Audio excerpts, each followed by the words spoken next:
Hi everyone, welcome back to my channel. इस video में हम पढ़ने वाले हैं क्लास 12 का हिस्ट्री का चैप्टर नंबर 2 का पार्ट नंबर 6। पार्ट 5 में हमने टाउन्स एंड ट्रेड्स के बारे में पढ़ा, क्वींस एंड किंग्स के बारे में पढ़ा, और इस वीडियो में हम बेसिकली पढ़ने वाले हैं कि जो इंस्क्रिप्शंस थे वो किस तरह से डेसिफर्ड हुए। ठीक है, तो इंस्क्रिप्शंस के बारे में हमने पहले भी पढ़ा है, और अगर आपको याद नहीं होगा तो मैं बता दे रही हूँ कि जो इंस्क्रिप्शंस होते हैं वो सॉलिड सर्फेसिस पे जो लिखी हुई चीज़ें होती हैं जो पहले लिखी जाती थी, लाइक ताम्रपत्र हो गया, कॉपर प्लेट्स, या फिर स्टोन वगैरह पे लिख दिया जाता था कुछ भी कि आगे चल कर के ये चीज़ याद रहे, तो वो क्या होता था, उसे हम इंस्क्रिप्शंस कहते हैं। तो अब देखेंगे कि ये जो किस तरह से डेसिफर्ड हुए। तो अगर आपने अब तक चैनल को सब्सक्राइब नहीं किया तो पहले जाकर के सब्सक्राइब कर लो, और अगर नोट चाहिए या फिर कोई और चैप्टर पढ़ना हो तो सबका लिंक दिया हुआ है डिस्क्रिप्शन बॉक्स में, वो तुम्हें मिल जाएगा। तो चलो अब हम पढ़ते हैं कि जो हमारा इंस्क्रिप्शंस था वो पहला हमारा ब्राह्मी लैंग्वेज था वो किस तरह से डेसिफर्ड हुआ वो हम देखते हैं। Scripts used to write modern Indian languages are derived from Brahmi। जो स्क्रिप्ट्स यूज्ड हुए हैं मॉडर्न इंडियन लैंग्वेजेस को लिखने के लिए वो कहाँ से आए हैं, तो वो ब्राह्मी से लिए गए हैं, ब्राह्मी से डिराइव किए गए हैं। European scholars aided by Indian pundits work backwards from contemporary Bengali and Devanagari the script used to write Hindi manuscripts. तो जो यूरोपियन स्कॉलर्स हैं वो पंडित, जो इंडियन पंडित्स हैं, उनकी हेल्प से दोनों मिल करके क्या करें, जो पहले की जो चीज़ें थी उनको वापस ला रहे हैं। जो बंगाली और देवनागरी लिपि हमें पता है स्क्रिप्ट है जिसका यूज़ किस लिए होता है, तो वो होता है हिंदी लिखने के लिए। तो क्या होता है कि सबको ये एक मतलब मैच कराते हैं कि ये एक दूसरे से मैच कर रहा है कि नहीं। उसके बाद क्या करते हैं, वो नई नई चीज़ों को डेसिफर्ड करते हैं, नए नए लैंग्वेजेस को। तो ब्राह्मी भी ऐसे ही आई थी देवनागरी सी हेल्प से। Scholars assumed that early inscriptions were in Sanskrit although they were in Prakrit. तो पहले के जो स्कॉलर्स थे, पहले तो उन्हें लगा कि जो अर्ली इंस्क्रिप्शंस लिखे हुए हैं वो किस चीज़ में है, तो वो संस्कृत लैंग्वेज में है। बट वो कौन सी लैंग्वेज में थे, आगे चल करके पता चला कि वो प्राकृत लैंग्वेज में थे। और तब जा करके सारी चीज़ों के बारे में हमें और भी अच्छे से पता चलने लगा और अच्छे से समझ में भी आने लगा। आगे Ashokan Brahmi was deciphered by James Prinsep in 1838। तो ये तो आपको पहले से भी पता हो कि जो अशोकन ब्राह्मी जो थी वो उसको किसने डेसिफर्ड किया था, जेम्स प्रिंसेप, जो कि एक मिंट कंपनी में काम करते थे। कॉइन मिंट करने वाली, जो पैसे छापने वाली मशीन होती थी, कॉइन छापने वाली मशीन नहीं कंपनी, उसमें वो काम करते थे। आगे हमारा हाउ खरोष्टी वॉज रीड। तो हमने ब्राह्मी लैंग्वेज को देख लिया कि वो किस तरह से रीड किया जाने लगा, और अब हम देखेंगे जो खरोष्टी थी उसके बारे में हमें कैसे पता चला, उसको कैसे पढ़ा जाने लगा। The script use in inscriptions in the north west. तो ये जो स्क्रिप्ट है वो कहाँ यूज़ होता था, तो नॉर्थ वेस्ट में यूज़ होता था, वहाँ के जो इंस्क्रिप्शंस है उसमें यूज़ होता था। आगे हमारा the coins of Indo Greek Kings. और जो खरोष्टी है उसका यूज़ और कहाँ हमें मिला है, तो जो इंडो ग्रीक किंग्स हुआ करते थे उनके द्वारा जो इशूड किए हुए कॉइन्स मिले हैं उस पर भी इसका यूज़ है खरोष्टी का। This coins contain the names of kings written in Greek and Kharoshthi scripts.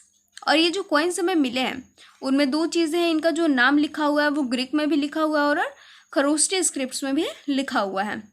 The symbol for A could be found in both scripts for writing names such as Apollodotus. तो देखो यहाँ पे एक चीज़ और है कि जो सिंबल फॉर ए है, तो अभी तो हम इसका यूज़ करते हैं हर जगह पे कि ये ए है, लेकिन पहले हमें कैसे पता चला, तो हमें बहुत सारी चीज़ें ऐसी होती थी कि यहाँ पे जो इंस्क्रिप्शन, मतलब इस एरिया में जो इंस्क्रिप्शन मिला वहाँ पे भी इसका यूज़ है, और इस एरिया में जो इंस्क्रिप्शन मिला वहाँ पे भी इसका यूज़ है। तो हम मिला करके मैच करके देखते थे, आर्कियोलॉजिस्ट देखते हैं कि मतलब दोनों सेम ही या फिर अलग अलग है। उन्हें पता चलता है कि सेम है तो और भी आसानी हो जाती है समझने में। तो उन्हें भी बहुत सारे स्क्रिप्ट्स में ये इसका यूज़ मिला है, एक ही शब्द का, एक ही वर्ड का बहुत सारे जगहों पे। आगे Kharosthi was deciphered by James Prinsep. Kharosthi को भी किसने डेसिफर करा, तो जेम्स प्रिंसेप ने। तो आपको याद रखना है, ये क्वेश्चन भी आ सकता है कि जो ब्राह्मी और खरोष्टी स्क्रिप्ट थी उसको डेसिफर्ड किसने करा, तो जेम्स प्रिंसेप ने। और जो ब्राह्मी है उसका डेसिफर्ड कब करा ये भी क्वेश्चन आ सकता है, 1 मार्क क्वेश्चन, तो 1838। ठीक है। Language of Kharosthi was identified as Prakrit. जो खरोष्टी का लैंग्वेज है वो कौन सा लैंग्वेज है, तो वो प्राकृत है। और जो ब्राह्मी का लैंग्वेज था वो क्या था, वो भी प्राकृत ही था। ठीक है। आगे हमारा हिस्ट्रिकल एविडेंस फ्रॉम इंस्क्रिप्शंस। तो अब हम देखें कि जो इंस्क्रिप्शन हमें मिले हैं उनसे क्या हिस्ट्रिकल एविडेंस मिले हैं। Ashoka is not mentioned in the inscriptions.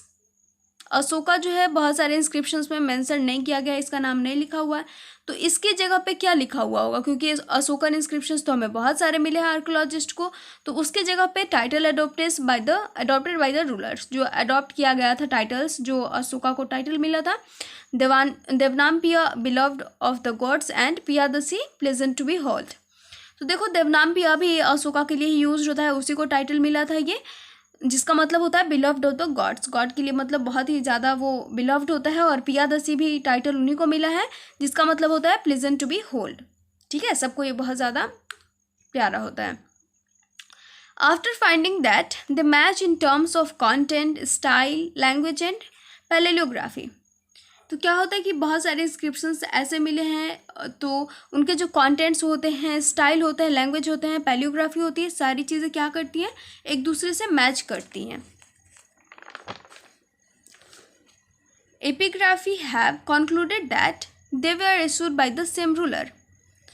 तो जब एपिग्राफिस्ट मतलब जब इन सारी चीज़ों के बारे में देखते हैं, मैच करवाते हैं एक दूसरे इंस्क्रिप्शन से, तो ये चीज़ रियलाइज़ होता है कि ये जो इंस्क्रिप्शंस हैं वो किसके द्वारा इशूड किए गए हैं, सेम रूलर के द्वारा।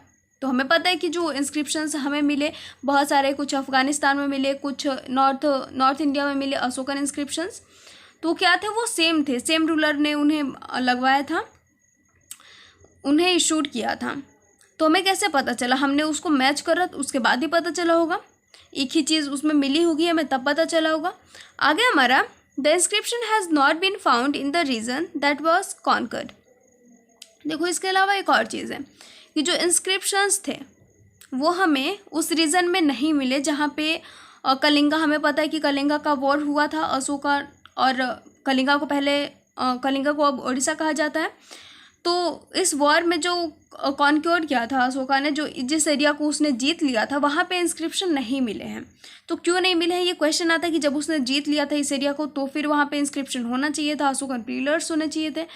तो क्या हुआ था कि जो अशोका था उसको काफ़ी ज़्यादा बुरा लगा था कि ये जो वॉर हुआ था उसमें काफ़ी ज़्यादा लोग मारे गए थे, कलिंगा गए, तो उसे काफ़ी ज़्यादा बुरा लगा था। इस बात का हो सकता है इसकी वजह से वो वहाँ से चला गया होगा, या फिर वहाँ के लोगों ने कहा हो कि अगर आपको इतना ज़्यादा बुरा लग रहा है तो आप हमें ऐसे ही छोड़ दो, आप यहाँ से चले जाओ, इसलिए वहाँ पे कोई भी इंस्क्रिप्शन अशोका का नहीं मिला।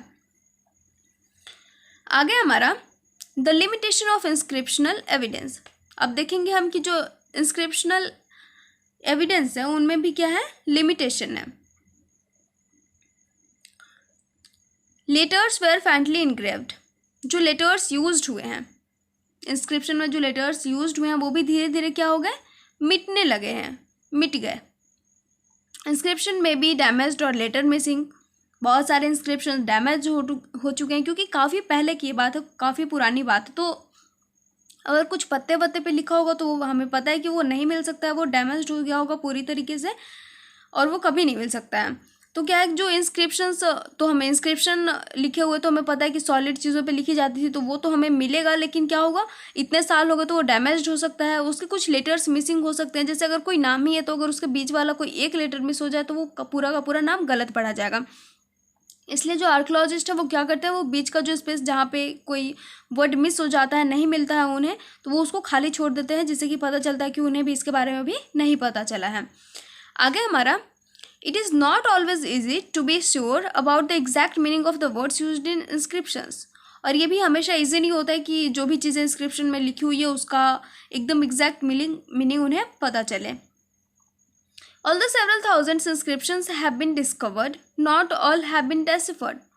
इसके अलावा जो चीज़ है कि हमें बहुत सारे इंस्क्रिप्शन बहुत सारे डिस्कवर्ड हुए हैं, लेकिन सारे के जो लैंग्वेजेस हैं वो डेसिफर्ड नहीं हो पाए हैं। बस कुछ ही ऐसे लैंग्वेजेस हैं जो डेसिफर्ड हो पाए हैं, जिन्हें हम पढ़ सकते हैं और जिससे हमें पहले की जो पास्ट है, गोल्डन पास्ट है हमारा, उसके बारे में हमें पता चल सकता है। Many more inscriptions must have existed which have not survived the ravage of time. बहुत सारे अभी भी एग्जिस्ट करते हैं इंस्क्रिप्शन, लेकिन वो क्या है, कहीं दबे हुए होंगे ज़मीन के नीचे, कहीं और पे होंगे। टाइम के साथ साथ क्या हो रहा है, मतलब वो काफ़ी ज़्यादा सब कुछ एकदम ख़राब होते जा रहा है धीरे धीरे, क्योंकि इतने सालों के बाद, अगर हम आगे आने वाले सालों में बहुत सालों के बाद अगर हम सोचें कि जो इंस्क्रिप्शन लिखे हुए हैं, जो पत्थरों पे खुदाई की हुई जो चीज़ें हैं वो वैसे ही रहे तो नहीं रह सकती है, वो धीरे धीरे टाइम के साथ क्या होगी, ख़राब हो जाएगी, सब एकदम समाप्त हो जाएगा।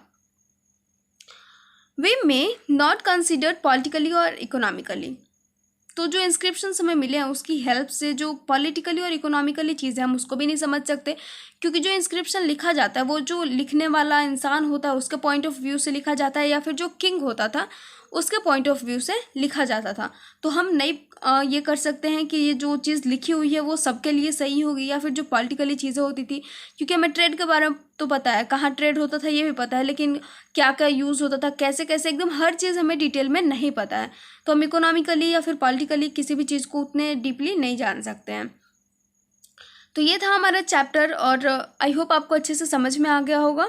तो मिलते हैं नेक्स्ट वीडियो में अगले चैप्टर के साथ। ये पूरा हमारा चैप्टर ख़त्म हो चुका है। तो अगर आपको वीडियो अच्छी लगी होगी, समझ में आई होगी, तो कमेंट सेक्शन में ज़रूर बताइएगा, और साथ ही साथ सब्सक्राइब कर लीजिएगा ताकि आगे के आने वाली वीडियोज़ भी मिलती रहे। So thank you so much, मिलते हैं नेक्स्ट वीडियो में।